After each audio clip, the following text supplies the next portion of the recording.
പ്രമേഹം കണ്ടുപിടിക്കപ്പെട്ടവർ, പ്രത്യേകിച്ച് ചെറുപ്പക്കാരാണെങ്കിൽ എൻ്റെ വാക്കൊന്ന് കേൾക്കണം. നിങ്ങൾ തീർച്ചയായിട്ടും നിങ്ങളുടെ പ്രമേഹത്തെ റിവേഴ്സ് ചെയ്യാൻ പറ്റുമോ, മരുന്നുകളില്ലാത്ത അവസ്ഥയിലേക്ക് കൊണ്ടുപോകാൻ പറ്റുമോ എന്ന് ഒരു ശ്രമമെങ്കിലും നടത്തി നോക്കും. ഇത് ഞാനിങ്ങനെ കോൺഫിഡൻ്റ് ആയിട്ട് പറയാമെന്ന് വെച്ചാൽ, ഇപ്പോൾ ഈ കഴിഞ്ഞ 6 മാസം മുമ്പ് ഞങ്ങൾക്കൊരു പേഷ്യൻ്റ് വന്നു. എൻ്റെ ജൂനിയറായിട്ട് പഠിച്ചൊരു ഡോക്ടറാണ്.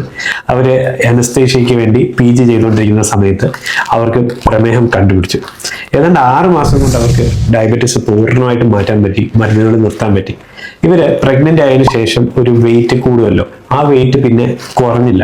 ഏതാണ്ട് 10 കിലോ പ്രഗ്നൻസി സമയത്ത് കൂടിയത് അതേ വെയിറ്റ് ഇങ്ങനെ മെയിൻറ്റെയിൻ ചെയ്യുമായിരുന്നു.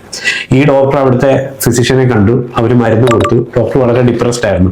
ഇത്രയും ചെറിയ പ്രായത്തിൽ പ്രമേഹം വന്നല്ലോ. അപ്പോഴാണ് മൈസൂർ ക്ലിനിക്കിൽ ഞങ്ങൾ ഇങ്ങനെ ഡയബറ്റിക് റിവേഴ്സൽ, ഞങ്ങളുടെ ജൂനിയർ കൂടെ ആയതുകൊണ്ട് ഞങ്ങൾ പേഴ്സണലി വിളിച്ച് ജോയിൻ ചെയ്തു. അപ്പോൾ ഞങ്ങൾ പറഞ്ഞു, ഈ പ്രമേഹത്തെ നമുക്ക് നമ്മുടെ അമിതവണ്ണം കൊണ്ടാണ് ഈ പ്രമേഹം വന്നത്. ഏതാണ്ട് 6 മാസം കൊണ്ട് പുള്ളിക്കാരി ഒരു 10 കിലോ കുറച്ചു. ഇപ്പം HbA1c 6.9 ആയിരുന്നത് 5.5 ആയിട്ട് കുറഞ്ഞു. ആദ്യം ഞങ്ങളൊരു മെറ്റ്ഫോമിൻ എന്ന് പറഞ്ഞ മരുന്നൊക്കെ കൊടുത്തിട്ടുണ്ട്, പിന്നെ അത് പകുതിയാക്കി, പിന്നെ നിർത്തി.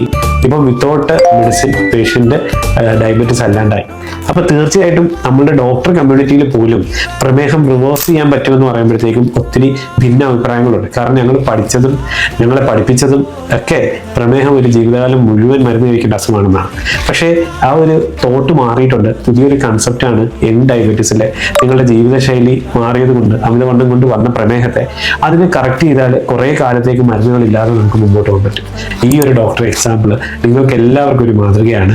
തീർച്ചയായും ഈ ഡോക്ടർക്ക് ഇത് പറ്റിയെങ്കിൽ നിങ്ങൾക്കും ഇത് പറ്റും.